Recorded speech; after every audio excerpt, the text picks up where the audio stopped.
Estamos grabando y listo. Buenas noches, ¿cómo están todos? Nuevamente por aquí grabándoles un videíto.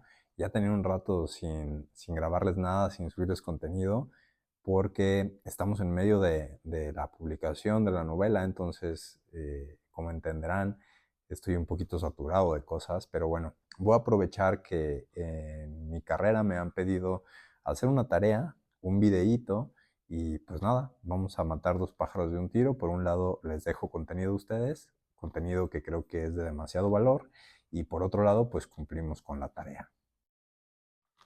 Bien, mi materia se llama Métodos Formales de la Crítica Literaria y la tarea consiste en analizar un texto, en este caso yo elegí De Noche Vienes de Lenia Poniatowska, comparando modelos teóricos y críticos para hacer un repaso general de lo visto en el semestre. Entonces, aquí voy a obviar algunas cosas que por cuestiones de tiempo no puedo decir. Por ejemplo, qué es un modelo teórico, un modelo crítico para la literatura, y en general voy a obviar también que ustedes ya conocen este texto. Entonces, si no lo han leído, es momento de parar el video, darse una vuelta allá a la caja de comentarios. Ahí voy a dejar el link del cuento. Es un cuento corto que realmente te lo lees como en unos, no sé, 15 minutos, 20 minutos a lo mucho, y que pues además es como de un tono humorístico bastante tranquilo como para pasar el rato. Bien, para esto, pues primero, la crítica literaria como tal, pues es este espacio en donde convergen opiniones de diferentes expertos en la materia, con diferentes enfoques y con diferentes metodologías para criticar uno de los textos que se analiza, ¿no? En este caso, pues como podrán ver, es muy diverso la forma en que se puede analizar un texto, criticarlo, y por otro lado va evolucionando a través del tiempo, ¿no? Entonces, en este video vamos a hacer una breve reflexión de varias formas, de varios pues, métodos para la crítica, y vamos a ir poniendo ejemplos, tomando como referencia el texto que les comentaba de Elena, para ir dando algunos ejemplos muy, muy claros. Entonces, primero quiero empezar con el formalismo. El formalismo es uno de los más sencillos, por así decirlo, modos de criticar la literatura, porque deja fuera todo el contexto histórico, todas las cuestiones del autor, deja todo y solo se centra específicamente en lo que el texto dice, ¿no?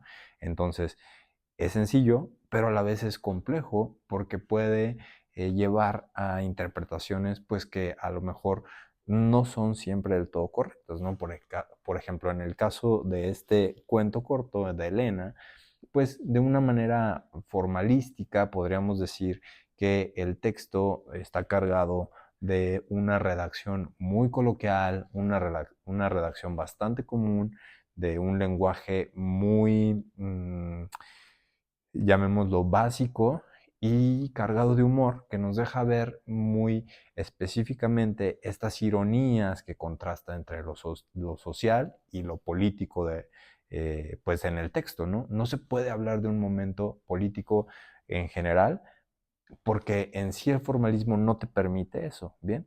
Entonces, digamos que para el formalismo solamente se identifica lo que el texto literariamente dice y no más allá. Ahora, yendo un poquito más allá, tenemos el estructuralismo, que toma al formalismo como base y se mete a cuestiones un poco más sociales que van encajando en la narrativa, pero aún no llega a analizar el contexto fuera de la obra, ¿no? O sea, si bien empieza a analizar así como de, bueno, en el caso de Elena, por ejemplo, pues empezamos a notar que la protagonista es un poco sarcástica, que tiene estos tintes como de elocuencia, y además que es como muy desinteresada de lo que la gente pueda pensar, pues nos empieza a dar una idea de lo que está bien y lo que está mal socialmente, aunque en sí de lleno, como les decía, todavía no se mete a estudiarlo, ¿no? Yo moviendo así mi dedo para que no se me apague mi celular. Entonces, bueno, el estructuralismo va ese pasito más allá. Todavía no llegamos a un análisis de contexto, pero ya nos vamos poniendo cada vez de lleno a la parte social. Esto pues eventualmente nos lleva a la teoría del reflejo. La teoría del reflejo pues nace mucho de la pensamiento marxista y es en donde la parte social va a empezar a reflejar en la literatura, en lo que se escribe, en lo que se dice, ¿no? Entonces, en este movimiento ya social nos vamos acercando mucho más a un análisis más completo, más robusto. Por ejemplo, desde esta teoría pudiéramos analizar el texto de Elena en donde nuestra protagonista, esta chica desinhibida, esta chica eh, como que rompe todo lo convencional, está siendo pues de cierta manera admirada por unos y sumamente criticada por otros dentro del contexto del Ministerio Público en donde la están interrogando. Entonces esto ya nos va dando ideas también de que este cuento de Elena es un reflejo de cómo se vivía la sociedad, ¿no? De cómo era castigada en la sociedad ciertos actos. En este caso, por ejemplo, el de las prácticas, pues, que estaban fuera del matrimonio convencional monogámico que conocemos. Ahora, después de hablar de esta teoría del reflejo, es importante hablar de su contraparte, que es la estética de la recepción, que es algo, una teoría que nos indica que no solamente el texto per se tiene un significado y un papel importante, sino también quien lo recibe, ¿no? En este caso, por ejemplo, y voy a hacer aquí una cita, en una parte en donde Amparo, nuestra protagonista, dice, ¿acaso el amor tiene reglas? Le contesta a la persona, a la gente del Ministerio Público. Esta parte en específico, pues dependiendo de la persona que se esté enfrentando a este cuento, puede tomarlo de una u otra forma. Ahí es en donde entra la estética de la percepción. Alguien que es más rebelde, alguien que va evolucionando conforme a las nuevas tendencias, pues se sentirá cómodo, se sentirá llamémosle de cierta forma orgulloso, alguien que no, alguien conservador, se sentirá atacado, se sentirá enojado en este caso. Ahora, para complementar esta parte de la estética de la recepción, tenemos a lo que se decía en el círculo de Bakhtin.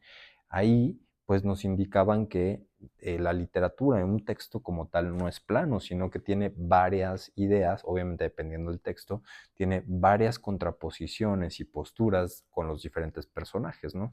Por ejemplo, en el caso de el cuento de Elena, tenemos por un lado los oficiales del Ministerio Público, la voz de la propia Amparo, la voz de las mujeres que aparte estaban ahí como secretarios o secretarias de este sistema político de justicia, y entonces como cada uno nos va dando una percepción de su realidad para al final conseguir un reflejo completo, ¿no? No solamente lo que dice la voz de Amparo, sino cada uno nos va poniendo ciertas pistas para poder encontrar y descifrar cómo era todo el contexto en ese momento, ¿no? Entonces hay que revisar el texto según el círculo de Bakhtin desde la parte de, oye, hay varios enfoques, ¿no? Hay varias personas interactuando acá y cada uno nos va a reflejar ciertas cosas. ¿Qué nos va a reflejar cada uno de los personajes?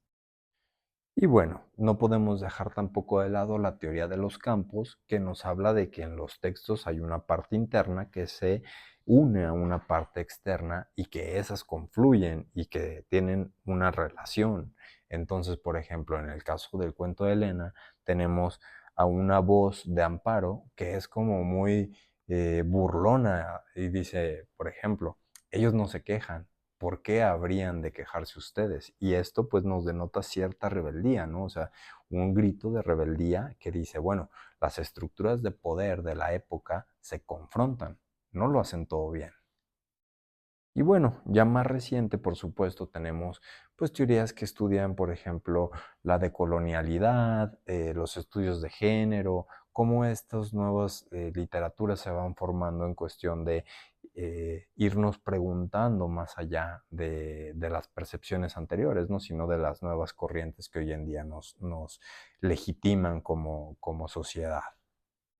Entonces, aunque corto este video, espero les haya servido para dar un breve repaso de los métodos críticos y que alguno de ellos les llamen, ¿no? Les mando un saludo muy grande y hasta la próxima.